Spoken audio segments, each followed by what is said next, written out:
Okay, we now move on to Ielts speaking part 2. Your topic is describe a businessman you admire, please. Well, I would like to share the story about the person I admire most. Basically, he's my father. I admire him most because I know him since my childhood. And secondly, we live at the same place, under the same roof. We have a good connection. And also, the kind of business he does is like he's an industrialist.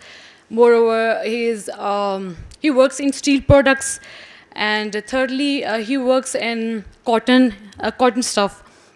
Uh, so all these things admires me most. The way he done his hard work, he's really passionate, and he is really you can say. He's a very hardworking man, and also he always kept balance between family and the work and stuff like that. Things like that makes me feel really admired.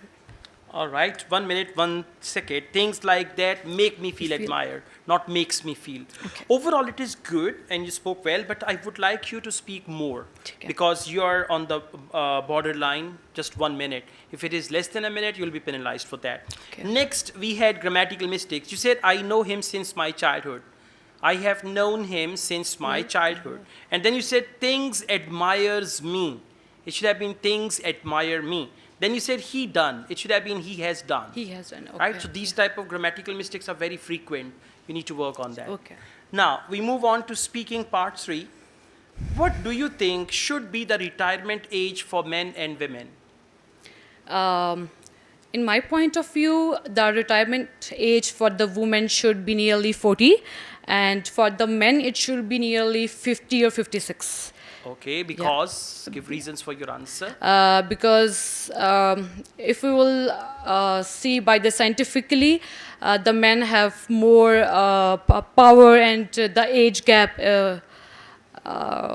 Like we can say, the men can do more hard work as compared to the women in 50s or 40s. All right. So you need to come up with logical reasons. By the time your answer goes irrelevant, examiner will immediately ask you the next question.